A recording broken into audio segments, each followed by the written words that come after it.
네, 오늘의 제목은 하나님께서 만드신 세상이라는 제목으로 같이 은혜 나누기 원합니다. 어찌 보면 당연한 것 같지만 하나님이 이 온 세상과 온 우주를 만드셨다는 사실을 믿으며 살아가는 사람들은 이 땅 위에 그리 많지 않은 것 같습니다. 그래서 이 세상과 이 우주가 어떻게 생겨났을까?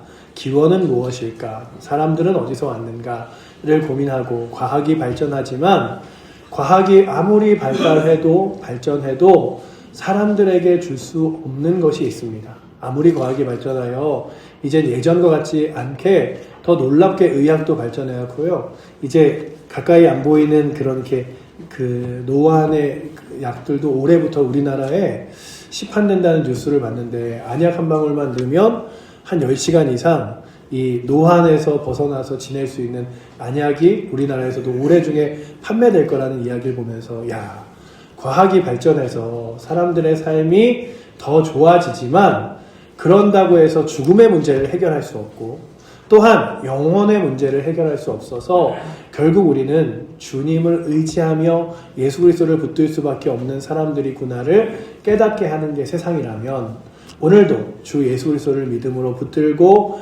거룩한 믿음의 길을 걸어갈 수 있는 은혜가 오늘도 이 주일 예배에 나오신 모든 성도님들에게 넘치기를 축복합니다. 아멘. 그렇게 우리들은 하나님에 대하여 이야기하지만 세상은 하나님이 만드셨다는 세상을 인정하지 않습니다. 그래서 이렇게 이야기하죠. 하나님이 진짜 계신가? 하나님이 세상을 만드셨는가? 밤하늘을 올려다보신 적 있습니까? 수억 개의 별이 정교한 질서 안에서 운행하는 광대한 우주를 바라볼 때 인간의 마음 깊은 곳은 본능적으로 질문 하나가 떠오릅니다. 이 모든 것이 어디서 어떻게 만들어졌지? 누가 만들었는가? 우리가 함께 묵상할 시편 8편은 바로 그 질문에 대한 다윗의 고백이자 하나님을 향한 경배의 노래입니다. 우리가 살아가는 이 시대는 과학과 이성이 모든 것을 설명할 수 있다고 주장합니다. 하나님은 없다, 우주는 우연히 생겼다 라는 목소리가 도처에 울려 퍼지죠. 그러나 이 설교를 통해 우리는 세 가지 핵심 질문을 함께 붙들고자 합니다. 첫째는 하나님은 진짜 계신가? 라고 하는 질문이에요. 이 질문에 대하여 우리가 쉽게 늘 대답하지만 그러면서도 늘 우리 가운데 때로는 힘들 때마다 하나님 계신 거 맞나? 때로 어려울 때마다 하나님이 함께 하시나? 이런 질문들을 하기도 하고 또한 이 세상은 하나님 손에 창조되었는가를 말하면서도 때로는 이 사람들이 막 몇억 년, 몇십억 년 막 인류의 진화를 이야기할 때 그런가 하면서 따라가는 사람들도 있습니다. 셋째는 그러 하나님이 이 땅을 만드셨다면 그 만드신 세상 가운데 우리는 어떻게 살아가야 하는가에 대해서 함께 나누기 원합니다. 그리고 우리가 그 삶을 하나님의 자녀로서의 삶을 가능하게 된 이유는 우리가 특출나고 뛰어나기 때문이 아니라 주 예수 그리스도의 구원의 은혜 덕분임을 우리가 함께 발견하는 귀한 시간 되시기를 축복합니다. 아멘. 히브리서 11장 1절은 믿음은 바라는 것들의 실상이요 보이지 않는 것들의 증거니라고 말씀하고 있습니다. 우리의 신앙은 믿음에서 시작합니다. 과학적으로 증명되기에 과학적으로 확실하게 믿는 것 아니면 분명히 답이 있기에 믿는 것이 아니라 믿음이라는 거죠. 우리가 보여질 것을 보고 믿으면 그거는 믿음이 아니라 그냥 결론이에요. 그러나 우리는 믿음이라는 단어로 하나님 제가요 다 알지는 못하지만 다 깨달았지는 못하지만 하나님이 살아계시다는 사실 자체를 믿으며 살아가겠습니다. 나를 그냥 우연히 우중가 어딘가에서 만들어지고 세워진 것이 사람과 동물이 아니라 하나님이 만드셨다고 믿으며 살아가겠습니다. 이런 고백으로 나아가는 거죠. 성경은 창조 그 자체가 하나님의 증거라고 이야기합니다. 성경의 첫 번째 문장은 하나님의 존재를 증명하려 하지 않습니다. 하나님은요 이런 분이세요. 이래서 하나님은 계신 겁니다. 이렇게 말하는 게 아니라 창세기 1장 1절은요 이렇게 선포하며 나아갑니다. 태초에 하나님이 천지를 창조하신다. 이렇게 이야기하죠. 그냥 너희들이 믿어라 아니면 이렇습니다 설명하는 게 아니라 하나님이 천지를 창조하셨습니다. 라고 선포하며 성경은 하나님의 존재의 증명의 대상이 아닌 하나님의 대전제임을 하나님이 만드셨음을 제시하고 있습니다. 이러한 대담한 선언은 마치 태양이 존재한다는 사실을 증명하기 위해 성냥불을 켤 필요가 없듯이 태양이 빛나는 것 자체가 태양의 존재를 증명하듯이 이 세상의 정교한 질서와 아름다운 자체가 창조주의 존재임을 선포합니다. 밤하늘의 별을 보면서 우리는 누가 설명하지 않아도 하나님을 떠오르게 되고 이 아름다운 자연과 만물을 보면서 하나님을 떠오르게 됩니다. 하나님이 이렇게 아름답게 만드셨구나. 유명한 천문학자인 프레드 호일이라는 사람은 무신론자였지만 우주의 정밀함을 연구한 끝에 이런 말을 남겼습니다.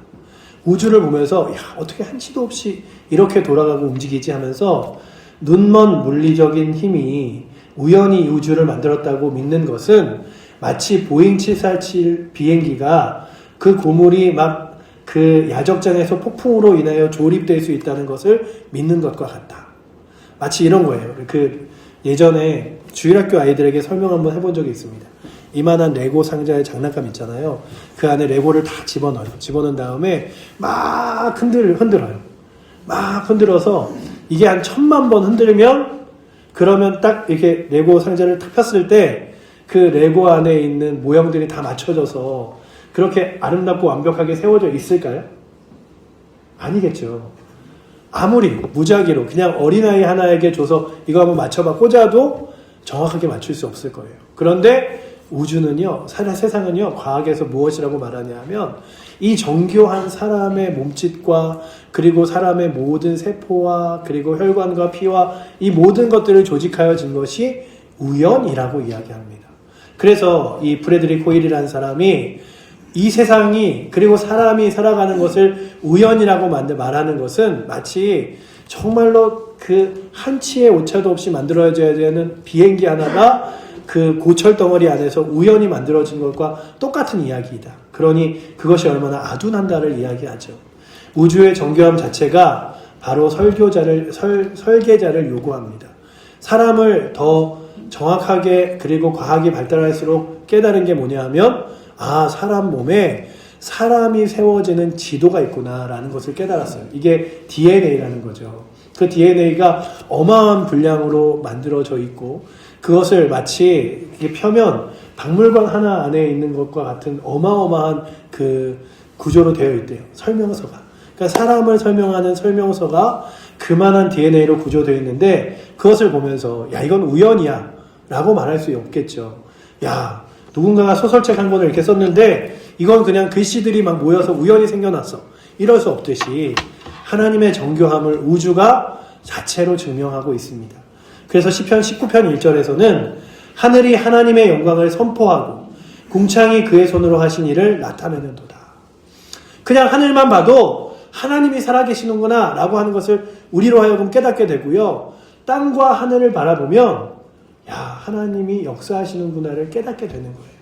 그렇다면 오늘도 우리가 하루하루를 살아가면서 이 자연 만물을 보시고 하나님의 거룩한 손길을 깨닫고 느끼고 감사하며 살아갈 수 있는 은혜가 오늘도 저희 가운데 있기를 원합니다. 아멘. 하나님 살아계시지. 하나님 역사하시지. 저 아름다운 자연과 만물을 보아도 이제 조금씩 봄이 오는 것 같습니다. 몇 번의 추위가 더하고 나면 꽃이 피겠죠. 그런데 그럴 때마다 어차피 이거는 우연이야가 아니라 하나님의 거룩한 질서와 은혜구나. 내가 겨울을 하나님의 은혜 안에 잘 지냈듯이 하나님의 손길 가운데 있는 따뜻한 봄을 맞이하고 그리고 꽃을 보면서 하나님의 만드심을 기뻐하며 지내야지라고 하며 하나님의 거룩한 은혜를 날마다 누릴 수 있는 기쁨고 그리고 감사도 저와 여러분들에게 있기를 축복합니다. 아멘. 오늘 저희는 그렇게 하나님의 은혜 안에 섭니다. 하나님이 만드신다는 것을. 그래서 세상은 증명해내라고 이야기하지만 우리는 증명이 아닌 선언합니다. 하나님이 만드셨습니다. 하나님이 인도하셨습니다라고 선언하는 거죠. 다윗이 하나님을 바라봤어요. 목동의 다윗은 밤마다 별을 헤매며 하나님의 존재를 느꼈습니다. 제가 이 설교를 일주일 중에 준비하다가 우리 동네는 별이 얼마나 많이 떴을까 해서 딱 봤는데 밤하늘에 별이 너무 많은 거예요. 그리고 아름답게 떠있는 별을 보면서 다윗은 저 아름다운 별을 보며 하나님이 수놓으신 것 같은 별들이 얼마나 아름다운가를 깨달았듯이 나도 밤하늘의 별을 바라보며 하나님을 만나는 것이 얼마나 큰 기쁨인가. 그렇다면 오늘 이번 한 주간은요, 여러분들 저녁에 한번 나가셔서 밤하늘의 별을 보시며 하나님의 손길을 깨달을 수 있는, 만날 수 있는 은혜도 있기를 축복합니다. 아멘. 다윗이 그렇게 하나님의 존재를 느꼈어요. 그리고 시편 8편 3, 4절에 이렇게 기록했죠.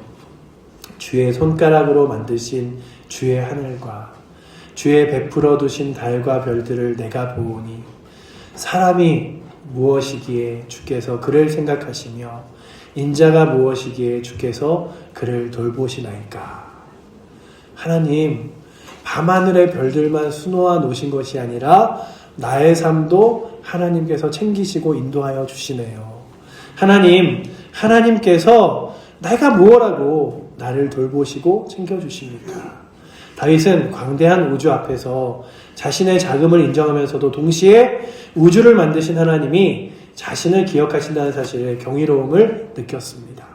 이 온 우주와 온 세상을 만드신 하나님이요, 때로는 여러분들에게 집중하여 여러분들에게 관심 가지시고 여러분들의 작은 신음에도 기도에도 응답하시며 여러분들의 삶에 가장 작은 것까지도 도움과 힘이 되시는 분임을 믿으며 나아가시기를 원합니다. 아멘. 그래, 내 삶에 하나님이 계시지. 그래서요, 그냥 하루를 살아가면서 나 삶 좋다, 나무 좋다, 구름 좋다 이게 아니라 이 온 우주와 온 세상을 만드신 하나님이 나를 사랑하시지, 나와 함께 하시지, 아멘. 나를 지켜주시지 아멘. 라고 하는 은혜에 기뻐하며 나아가시기를 원합니다. 아멘. 이것이 바로 하나님의 자신을 기억하신다는 경이로움을 느낀 다윗의 고백이었어요. 하나님은 단순히 이 세상을 만든 초월적인 존재가 아니십니다. 우리 한 사람 한 사람을 기억하시고 사랑하시는 인격적인 분이십니다. 그러니 그 하나님이 이 땅 가운데 내가 있음을 증명할게 이게 아니라 너희는 걱정하지 마, 두려워하지 마. 저는요, 성경을 읽을 때마다 가장 감격스러운 것 중에 하나가 뭐냐면 하나님은요, 설명하려고 그러지 않으시고요, 결과로서 그 사실을 보여주시고 말씀하십니다. 모세가 하나님, 저는요 입이 둔하고요, 그리고 말도 잘 못해서 저로 하여금 이스라엘 백성들을 애굽까지 출애굽해서 인도하지 못하실걸요. 그러자 하나님께서 뭐라고 말하셨냐면, 야, 나 이런 하나님이야, 걱정하지 말고. 이게 아니라 너 내 말씀에 순종하면 결국 이스라엘 백성들이 가나안 땅을 정복하는 그때를 보게 될 거야, 약속하셨어요. 이게 내 증거야 라고 약속하셨고요. 여호수아가 하나님, 모세가 간 길을 제가 어떻게 갑니까? 라고 이야기하자 여호수아야, 네가 이스라엘 백성이 이 가나안 땅 모든 것을 차지하게 될 날을 네가 볼 거야. 그게 내 약속이야 라고 말씀하셨어요. 여러분들, 저희는요 아직 하나님 나라와 천국을 눈으로 보지 못하여 때로는 사람들이 천국이 있는 것, 지옥이 있는 것 한번 증명해 보세요 말할 때 우리는 아무 말 하지 못할 수도 있어요. 그러나 우리가 분명히 확신하는 건 하나님이 말씀하셨듯이 천국과 지옥은 있고, 또한 그 중에 주 예수 그리스도를 믿는 자에게 천국이 허락되었음을 저는 믿습니다. 라고 하는 확신과 선포로 나아가시기를 원합니다. 아멘. 이 세상은 하나님 손에 창조되었습니다. 이 광대한 우주 속에 내가 있는 거예요. 창조는 우연이 아닙니다. 현대 진화론은 이 우주가 약 138억 년 전 빅뱅으로 시작하여 우연한 과정을 통해 오늘날에 이르렀다고 주장합니다. 그러나 우리가 알아야 할 것은 빅뱅이 있었다는 사실 자체가 빅뱅 이전에 무언가 있었다는 것을 전제한다는 사실이죠. 그러니 빅뱅도 그 일어나기 전에 뭔가가 있기 때문이지 갑자기 일어난 게 아니잖아요. 무에서는 아무것도 나올 수 없습니다. 성경의 창조의 이야기는 단순한 신화가 아닙니다. 창세기 1장의 창조의 서사는 당시 고대의 신화와는 전혀 다르죠. 다른 신화들은 신들의 싸움이나 우연한 산물로 세상을 설명할 때 성경은 홀로 계신 한 분 하나님께서 말씀으로 질서 있게 세상을 창조하셨다는 것을 선언하고 있습니다. 창세기 1장 3, 4절은요. 하나님이 이르시되 빛이 있으라 하시니 빛이 있었고 빛이 하나님 보시기에 좋았더라 라고 선언하고 있습니다. 하나님의 말씀으로 이 온 우주가 그리고 빛이 생겼음을 증명하고 있죠. 이 광대한 우주 속에 우리가 있음을 기억하며 하나님이 이 온 세상을 만드셨다는 사실, 그리고 그 하나님의 형상으로 나를 부르셨다는 사실을 기억하며 나아가기를 원합니다. 아멘. 창조의 정점에는 무엇이 있냐면요, 하나님의 형상대로 지음받은 우리 인간이 있습니다. 하나님의 창조 역사 중에 가장 놀라운 부분은 바로 인간의 창조입니다. 시편 8편 5절부터 8절은 다윗이 인간의 위치를 이렇게 노래합니다. 우리의 위치는요, 그를 하나님보다 조금 못하게 하시고 영화와 존귀의 관을 씌우셨나이다. 저희가 이렇게 지혜로울 수 있고 이렇게 뛰어날 수 있는 이유는 하나님이 그렇게 만들어 놓으셨기 때문이에요. 주의 손으로 만드신 것을 다스리게 하시고 만물을 그 발 아래 두셨으니, 하나님이 다스리게 하신 것들을 우리가 잘 가꾸고 다스리는 것으로 이 땅을 선포합니다. 그리고 또한 창세기 1장 27절에서는 하나님이 자기 형상, 곧 하나님의 형상대로 사람을 창조하시고 라고 이야기합니다. 우리 가운데 하나님의 모습으로 만드셨대요. 이것을 히브리어로는 첼렘 엘로힘이라고 하는데요, 하나님의 형상이란 뜻이에요. 히브리어는 아실 필요 없고요. 인간은 하나님의 성품을 반영하도록 지어졌습니다. 이 인간은 단순히 생물학적 존재가 아니라 창조주와 교제할 수 있는 영적인 존재임을 성경이 선언하고 있습니다. 그래서 C.S. 루이스라는 사람은 이렇게 얘기하겠어요. 당신은 영혼을 가진 인간이 아닙니다. 당신은 몸을 가진 영혼입니다. 그러니까 우리 어느 순간 이 몸도요, 어느 순간 우리에게서 떠나보내게 될 거예요. 그리고 우리의 영혼은 하나님과 영원히 함께 살게 될 줄을 믿습니다. 아멘. 그러니 육신의 전부를 걸지 마시고 영혼의 귀한 것에, 영혼의 가장 복된 것에 여러분들의 인생을 걸며 살아가실 수 있기를 또한 축복합니다. 아멘. 주님, 제가 이 썩어 없어질 육신의 모든 것과 전부를 걸며 육신의 기쁨과 만족을만을 위하여 살지 않게 하여 주시옵소서. 아멘. 이제 영원히 깃들 저 영원한 하나님 나라와 내 영혼을 위하여 복된 것을 선택하며 나아갈 수 있도록 주여 인도하여 주시옵소서. 아멘. 주님은 그렇게 우리를 만드셨어요. 토기장이와 같으시죠. 하나님이 우리를 만드실 때에 주는 토기장이라고 설명합니다.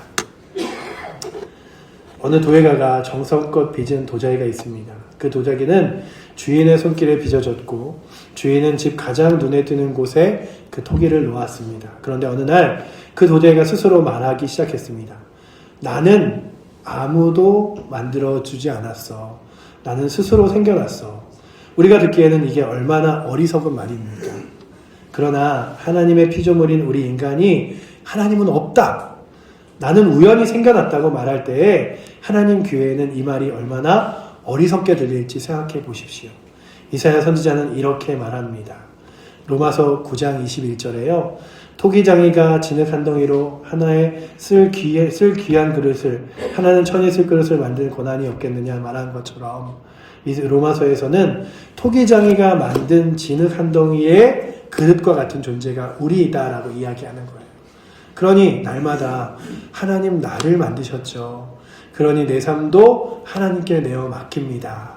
라고 고백하며 나아가시기를 원합니다. 아멘. 여러분들을 하나님이 만드셨어요. 그러니 하나님이 여러분들을 잘 아세요. 그러니 여러분들의 삶과 인생도 하나님께 맡겨드리길 원합니다. 하나님 없습니다. 그냥 우연히 만들어진 존재죠. 이게 아니라 하나님이 나를 만드셨으니 그 하나님의 손에 나의 삶을 맡기겠습니다. 고백하는 게 믿음의 사람들의 삶이라면 그렇게 하나님 손에 나의 삶을 맡길 때에 주께서 은혜를 주시는데, 하나님과 사람들이 왜 멀어졌냐 하면 창조된 영광에서 타락의 나락으로 떨어졌기 때문입니다. 하나님의 형상으로 창조된 인간은 그 영광스러운 지위를 잊었습니다. 그러나 창세기 3장의 비극이 시작됩니다. 아담과 하와는 하나님의 말씀과 거슬려 선악을 알게 하는 나무의 열매를 먹게 되었고요. 이것은 단순한 규칙 위반이 아니라 하나님처럼 되고자 했던 인간의 근원적인 교만, 곧 창조주로 인정하지 않겠다는 반역이 그 안에 내포되어 있습니다. 그 결과는 아주 참혹했죠. 하나님과의 교제가 끊어졌고 에덴 동산에서 쫓겨났으며 죽음이 세상에 들어왔습니다. 로마서 아까 읽었던 3장 23절 말씀에 또한 로마서 3장 23절은 무엇이라고 말하냐면 모든 사람이 죄를 범하였음에 하나님의 영광에 이르지 못하더니, 모든 사람이 죄악 가운데 서게 된 거예요. 오늘날 우리가 느끼는 인생의 허무함, 채워지지 않는 내면의 공허함, 관계의 깨어짐, 죽음 앞에서의 두려움, 이 모든 것이 하나님과의 분리된 공간에서 나오는 겁니다. 사람 마음에는요, 채우지 못할 공간이 있어요. 그래서 사람들은요, 이것을 채워보려고 돈을 모아보기도 하고 사랑을 찾기도 하고 때로는 명성을 얻어보려고도 합니다. 하지만 그것으로 채워지지 않죠.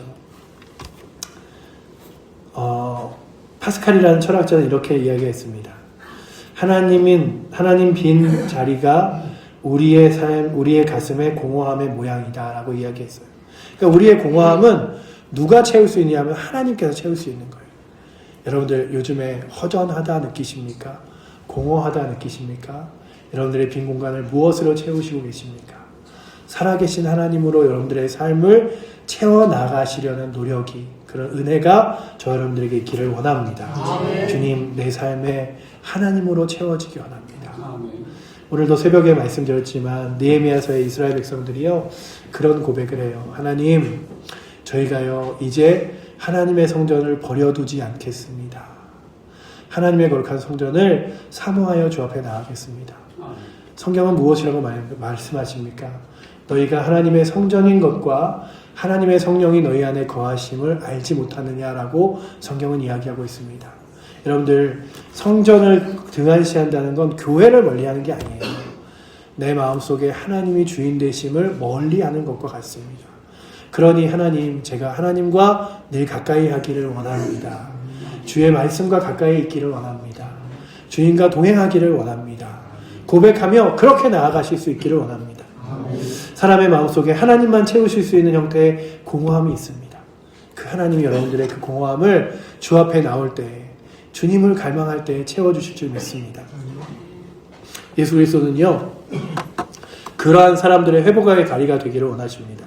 하나님은 인간을요 그 비참한 상태로 내어두지 않으시고요, 하나님 당신의 형태로 지으신 인간을 사랑하셨고 그 사랑으로 독생자 예수를 이 땅 가운데 보내셨습니다. 우리가 잘 아는 말씀, 요한복음 3장 16절, 하나님이 세상을 이처럼 사랑하사 독생자를 주셨으니 이는 그를 믿는 자마다 멸망하지 않고 영생을 얻게 하려 하심이라. 예수 그리스도는 하나님의 형상은 그 자체이십니다. 타락으로 인해 하나님의 형상을 잃어버린 인간을 회복하시기 위하여 완전한 하나님의 형상이신 예수께서 인간으로 이 땅 가운데 오셨습니다. 그리고 그분이 십자가에서 우리의 죄값을 대신하여 치르셨고 부활을 통해 죽음을 이기셨습니다. 이로 인하여 끊어졌던 하나님과 인간 사이의 관계를 다시 회복하셨어요.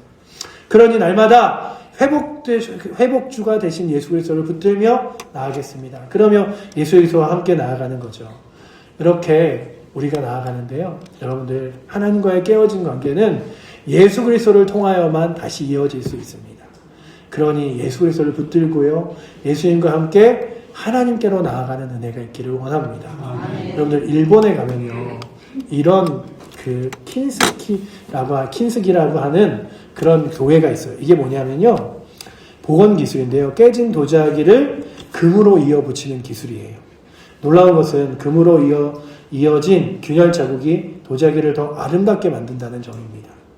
깨진 부분이 그저 깨진 부분으로 이상하게 남은 것이 아니라 오히려 빛이 납니다. 하나님의 구원의 역사가 바로 이와 같습니다. 죄로 인하여 깨어진 우리의 삶을 하나님이 버리지 않으시고요, 예수 그리스도의 보혈로 깨어진 부분들을 이어 붙여주셨어요. 그래서 오히려 그 자리가 더 빛나게 되는 것인 줄 믿습니다. 고린도 후서 5장 17절은요, 그런즉 누구든지 그리스도 안에 있으면 새로운 피조물이라. 이전 것은 지나갔으니 보라 새 것이 되었도다라고 말씀하십니다. 여러분들, 주님과 관계가 깨어져 계십니까? 예수님으로 인하여 연결되면 그 자리가 더 귀하게 빛나게 될 줄을 믿습니다. 우리는 새로운 피조물입니다. 이제 여러분들도 내가 과거의 나의 삶이 아니라 주님께서 만드신 새로운 피조물을 믿으며 새로운 삶을 다짐하며 나아가실 수 있기를 축복합니다. 우리가 계속 요즘에 읽어나가는 느헤미야서는 다시 한번 느헤미야와 에스라가 이스라엘 백성들을 모아놓고 다짐해요. 우리 다시 한번 다짐해보자. 우리 한번 다시 한번 믿음으로 살아가보자. 그래서 우리가 잃어버렸던 신앙을 회복하고 하나님 찬양하는 예배를 회복하고 기도를 회복해보자 라고 하는 결심을 합니다. 그리고 그 결심을 서로 자신의 이름을 써서 그 인장에 다 같이 이름을 써서 넣어요. 우리가 그렇게 다시 한번 신앙을 회복하겠습니다. 여러분들, 2026년도 이제 2월 달도 지나고 있습니다. 한 달을 지나시면서 새로운 또 설을 맞이했죠. 연휴 잘 보내셨죠? 그리고 다짐했던 새 한 해가 믿음으로 그렇게 걸어가고 계십니까? 2월달, 이제 3월의 시작의 초입 앞에서 여러분들 새로운 또 다짐으로 주 앞에 나아갈 수 있는 은혜가 있기를 원합니다. 주님, 나의 삶을 하나님 앞에 다시금 드려지길 원합니다. 새로운 피조물이듯이 새로운 삶으로 살아가게 하여 주시옵소서.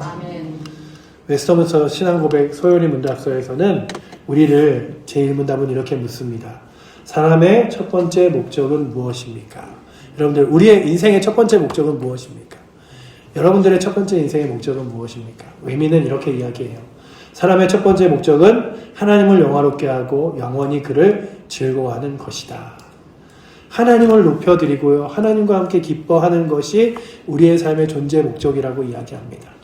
이 땅에서 성공하거나 인정받기 위해 태어난 것이 아니라 창조주 하나님을 영화롭게 하기 위해 지음받은 존재.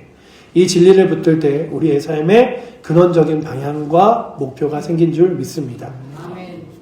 그래서 하나님을 영화롭게 하는 것이 나의 삶의 가장 큰 목적이구나 생각하시고 어떻게 하면 하나님을 높여드릴까를 고민하며 하루하루를 지내실 수 있기를 축복합니다. 또한 두 번째는 세상을 돌보는 청지기로 살아가는 거죠. 하나님께서 우리를 주의 손으로 만드신 이 세상을 다스리라고 말씀하셨습니다. 인간은 하나님의 청지기로서 이 세계를 보살필 의무가 있습니다. 여러분들, 우리가 이 세상의 자연을 만물을 가꾸는 것도 하나님이 말씀하셨기 때문이고 사람들을 사랑하는 것도 하나님이 말씀하셨기 때문입니다. 또한 이 세상 가운데 분열된 나라를 하나로 되기 위하여 기도하고 가난한 자들을 위하여 기도하며 저 아프리카와 또한 미얀마 땅을 위하여 기도하는 이유도 하나님께서 이 세상을 돌보는 청지기로 우리를 세우셨기 때문이라면 그렇게 주님, 제가 오늘도 나의 삶에서 하나님의 거룩한 청지기 되기 원합니다. 나를 사용하여 주시옵소서. 구하며 나아가실 수 있기를 원합니다. 또한 하나님은요, 은혜로 회복된 형상으로 우리가 살아가기를 원하십니다. 더 이상 죄의 종이 아니라 하나님의 형상으로 살기를 원하십니다. 그래서 매일 하나님과의 교제를 이어가시기를 원합니다. 또한 다른 사람들 안에서 하나님의 형상을 발견하세요. 그러니까 교인들을 보면서 단점들도 있고 장점도 있잖아요. 아름다운 모습도 있고 연약한 모습도 있잖아요. 보면서 하나님은 어떻게 저 사람에게 저런 귀한 재능을, 저 사람에게 어떻게 저런 귀한 성품을, 귀한 재주를, 귀한 모습을 주셨을까. 그러면 서로 귀하게 여기는 거죠. 그러니 서로 바라보시면서 하나님의 거룩한 창조를 느끼며 누리시기를 축복합니다. 저 사람은 이게 아니라 하나님이 저 사람 저렇게 아름답게 만드셨구나. 저렇게 귀한 재능 주셨구나. 그러니까요, 저 사람에게 주신 거 나한테 안 주셨다고 불평하는 게 아니라 하나님, 나에게 안 주신 것을 저 사람에게 주셔서 또 함께 저 사람과 도움받으며 서로 살아가게 하시니 감사합니다. 오늘도 주님 의지하며 살아가겠습니다. 이게 바로 서로가 돕는 거죠. 그렇게 돕을 뿐만 아니라 나를 지으신 목적을 기억하며 살아가시기를 축복합니다.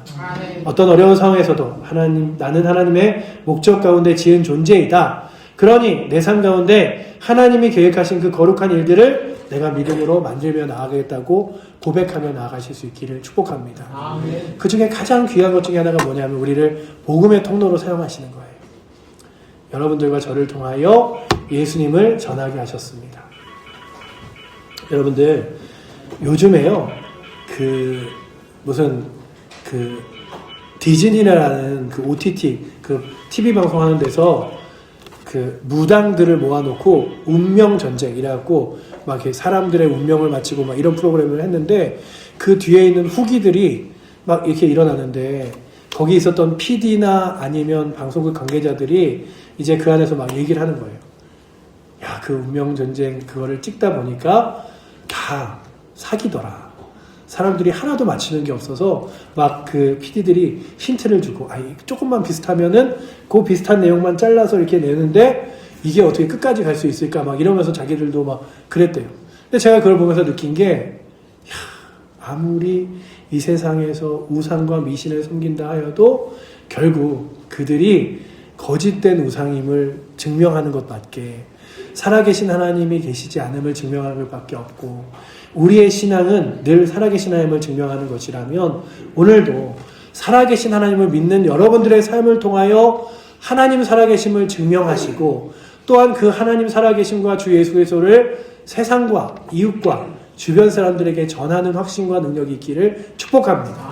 아멘. 내가 믿는 예수 그리스도 전했다가 진짜 구원 없으면 어떡하지? 천국 없으면 어떡하지? 이게 아니라 내가 믿는 예수 그리스도를 통하여 받는 구원, 하나님 나라, 이것은 결코 변하지 없는 진리고 확신이야. 그러니 내가 믿는 예수님, 저 사람도 믿게 전해야지 라고 하면서 확신 있게 살아가실 수 있기를 축복합니다. 아멘. 구원의 감사가 바로 그런 하나님의 사람들로부터 나오는 거죠. 그러니 여러분들 그렇게 복음의 통로만 되시지 말고요. 마지막으로는 여러분들 자체가 그 구원의 은혜를 하나님 앞에서 감사하며 살아가실 수 있기를 축복합니다. 아멘. 주님 오늘도 이 온 우주와 온 세상을 보니 날씨가 너무 따뜻해져서 이제 봄날 같다라는 느낌이 드는데 조금 있으면 몇 번 더 추워지겠죠. 하지만 조금 있으면 꽃이 필 거예요. 그리고 세상이 좀 더 아름다워지겠죠. 그때마다 하나님, 이 아름다운 세상을 만드신 하나님이 나를 그렇게 아름답게 만드셨사오니 나도 아름다운 세상과 같이 하나님께 영광 돌리며 살아가게 하여 주시옵소서. 그렇게 고백하며 하나님께 거룩한 영광을 돌리며 나아갈 수 있는 은혜가 오늘도 이 주일 예배를 드리는 저와 여러분들에게 넘치기를 축복합니다.